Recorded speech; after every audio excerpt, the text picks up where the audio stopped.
Hi, I'm Dr. Dan Ratner. As part of our mind-body connection series, we'll continue to look more deeply at the 3 columns and their corresponding action steps. Today, I'm going to share with you your central role in getting better as a pain sufferer, asking questions. If you haven't already, click subscribe, ring the bell for notifications, hit like if you like what you're hearing, and put your comments below, and I'll get back to you personally. In working with people, I often run into the same conundrum of them asking me, what should I be doing to resolve doubt? And my answer baffling them a little bit. And it's not just about doubt, actually. It's about all 3 columns, but doubt especially. My answer to them, you have to get all of your questions asked and answered. Essentially, this comes from a session that I had with Eric Sherman, which I've outlined before in the video with Eric Sherman when I had him on. When I was trying to get better from back pain and I had just discovered Sarno, I wanted to meet with somebody to answer some of my questions. And I met with Eric. I thought he would be able to see me for a while, but it turns out he couldn't, but he was willing to do this one session with me, answering lots of questions. And I asked and asked and asked. And what it told me is, wow, something's going on here, because I got a lot out of that session. I got a lot of relief and certainty, and I felt a lot better about things from getting those questions asked and answered. So I realized that was going to be an important part of things, but as I've gone forward, that has continued to be the case. So I thought I would try to explain what this means, asking questions in this context, and how to do it. People are always understandably looking for the answers of what's happening, why, and what should we do about it. And I don't blame you at all for looking for the answers. That is the whole goal. But all of my answers have come from asking not just questions, but the right questions. It's okay to ask any question because that will allow you to hone it. But what I want to do is show you how important questions actually are. This is always the place to start. When you're not sure what to do, ask yourself what questions you have. Use your questions as your main source of forward progress. If you ask these questions and you've got the right source for the answers, that's going to help. Even if you ask the questions and you don't feel you have a great source, at least if you're turning it over in your head with science and logic, you can begin to get answers. So one thing I recommend to people entirely, take your questions seriously, but you have to assume that there's an answer that can be reached. For those of you who do crossword puzzles, I do crossword puzzles sometimes, and you cannot really get the answers a lot of the time if you don't assume there is an answer. It has to make sense. Otherwise, you would just give up. In the mind-body process and experience, I promise you it makes sense. So ask your questions, take them seriously, but assume that an answer can be reached. And don't settle for anything that doesn't feel right to you. You keep going. You keep asking those questions. So why is this so important? Well, first of all, my 3-column setup all came from questions. When I started trying to organize it for myself, the emotions column came from recognizing when I would get relief or not and why. And what I found in asking that question, why? Why do I get relief at this time, not at this time? I found out a lot of the things that I needed to find out, like the timing of the symptom really does matter, because I kept asking, does it matter? Yep, it does, every time. That gave me the answer I needed because I asked that question. I also asked the question, well, what types of emotional setup do tend to lead to relief when I get in touch with them? As it turned out, broad topics, broad themes, high stakes themes, and getting very specific as it relates to me. By asking these questions, that's how I got the answer to this system. I got the doubt column from asking questions. I asked why there were a certain number of things that really made it worse or got better when I addressed them. This is the basis of the 4 things that I have constituting doubt as it comes to mind-body perspectives. Lack of certainty, questions, lingering questions, confusion, and fear. So it's interesting. I say questions is one of the things that leads to doubt, but I'm talking about asking your questions. Doubt about questions is questions that are just lingering out there, that you're not doing anything about. You're not trying to get the answer. So if you're asking the questions, trying to get the answer, that's not actually doubt. That's an effort to get the answers. The power column also came from questions. What ended up happening, and the power column came after I started working with patients on this away from my own suffering, I was already better, even before I discovered the power column. But two things were happening that made me discover the power column. One came from working with people who got stuck on plateaus. And I asked myself, why? Why are they getting stuck on plateaus? As I asked them these questions, there were a couple of them at the time that I was asking, well, okay, why is this not taking hold? Their explanation was always because of something about the way that I'm thinking.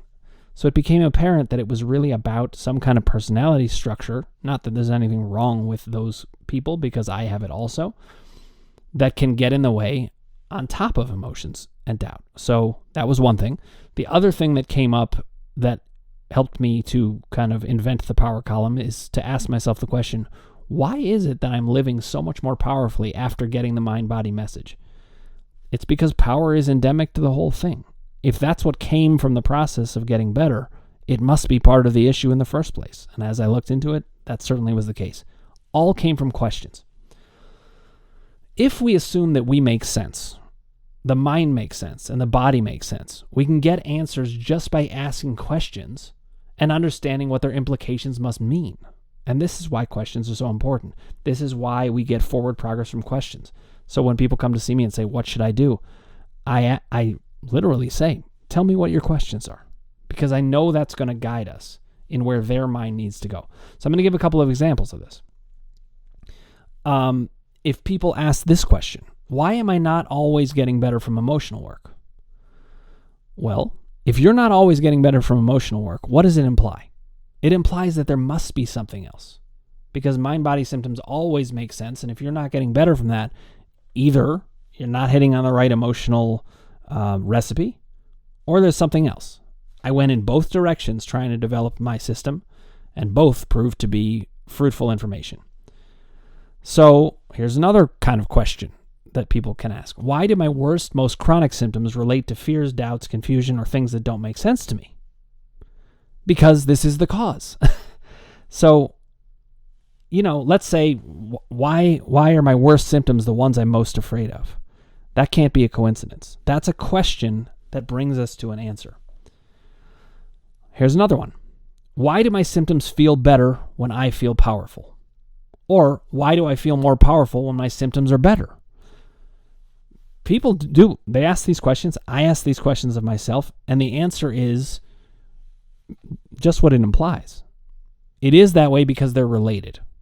Now, that doesn't give me the full answer. That tells me they're related, but then I need to look at more specifically why, how. But even so, I just want you to see these things came from asking the right questions. And really, they came from just asking the questions I had. So ultimately, the job of a mind-body sufferer in trying to get better is to be scientific and logical. And science is the study of truth through questions and observations. Logic is thinking it through in a way that your brain is going to make sense of because it holds together. This is why science and logic is the key. This is why knowledge changes things. And this is why the answers change things. But to get to the answers, you have to ask the questions. So, I say this a lot of times in many of my videos. Why am I telling you all this? Hopefully, it's already hanging together pretty well why I'm telling you it. You can see that you get answers from the questions. But I found that in my own desperate search for answers, I never got to any that way. That actually led to panic because I was like, I'm not getting the answers. I'm not getting the answers. Well, you need to take a step back. Before you go for the answers, you need to let the questions breathe. So it was the questions and what they must mean that got me the answers. If I was hell-bent on the answers, I would get stuck. I'd get frustrated. And a lot of times that's what's happening for people. So take a step back and start to ask the questions. Curiosity ultimately is the key. That is true in therapy, but it's true for this too. The other reason that I say all of this is that for you to get better, you need to develop your own system in a sense. Everybody's going to have their own system. My setup gives you a framework. It's a very good framework. It organizes things well. But what you're going to find is that some action steps apply to you, some don't. In my action steps PDF, you can, and I've mentioned this before, you can get these PDFs from me. Just contact me at dan@crushingdoubt.org, and you can get them for a relatively low cost. But the action steps have like 150 different ways of thinking or things to be doing that can change things. Not all of them are going to apply to you. Everything is going to be specific to you. And so it's my system laid out for you, plus your questions and the answers that are implied in those questions that are going to get you your system. You can use the 3 columns and the action steps as the scaffold, but your mind is unique. And you're going to need to find what works for you. Whenever I work with anybody, I try to find out how their mind is working. That's at least the first half of the first session, trying to figure out how their mind is working. Sometimes I can move right past it because they've read Sarno, they know about this, they know what they want, and we can move right towards it. Well, what all of this means is that I can give you the rules of thumb that really do apply from science, logic, observation, and personal experience, and you can go to the bank with those. Those rules of thumb are gold. But then, out of it, we need to move past that. So, when Sarno said we must accept the diagnosis, I asked, why? Why is that so important to accept the diagnosis? By asking the question, I got my answer. If we don't believe it, the system continues operating as it was. And I got that from reading Sarno, from reading other books. I got it from science. I got it from logic. But if information was the key, then all we need is to have the right information in the right way. This is what, by asking the question, why are some people getting better and some are not? What I realized is it can't be that there's just some people that can accept it and some people that can't. That's not true. We're not getting everybody the information they need in the way they need it. So the failure isn't with the sufferer and therefore leaving it that only 20% of the population can get better. 100% of the population can get better, and it's my job and the job of other mind-body practitioners to be able to get you the right information in the right way. Questions as they relate to your mind are how we do this. And I can help you elicit those questions. Sometimes you may not know what they are, but a good mind-body practitioner can help you bring them to the surface. So when I realized that so many people have different things that they need to resolve doubt, I asked, what will they need? And the answer, because there's so many different people and different minds, is they're going to need a lot of different answers. So this is why I created a flexible model that gives a broad, organized system with lots of ways to go at each problem. I knew that just focusing on the emotions wasn't working for everybody, and there must have been a reason for that. I knew that in working with doubt, people had all kinds of different doubt, and I was going to need to find different ways to do it. For some people, that's research. For some people, it's logic. For some people, it's personal experience. For some people, it's hearing about me. And I can go at it in all these different ways, and that gives us a flexible model within the broad organized system. So as I developed the system more, and this continues to be the case, it becomes more flexible with each individual problem I encounter, because each individual problem is a question, essentially, that I ask. Why does it work this way for this person? Suddenly we get an extension. Now, when it's this way, I go this route. A good example of that is attentional mind-body issues. I found that some people had really gotten good emotional themes. They didn't have much doubt. They felt powerful, and it persisted anyway. And the key theme with them, they couldn't stop attending to the problem. So I realized, okay, there are people who are going to need that kind of attention. Funny word to use for attentional mind-body issues, but they were going to need strategies to get their attention off of it. Thinking emotionally is one that works for the emotions column, but it's also one that takes the mind off of the symptom, and so it works for attentional issues as well. So it was all of these questions from myself and from other people that gave us the information we needed. It was the questions. Ultimately, when people ask what their role is in the recovery, I explain to them that they are usually already doing great because they're asking their questions.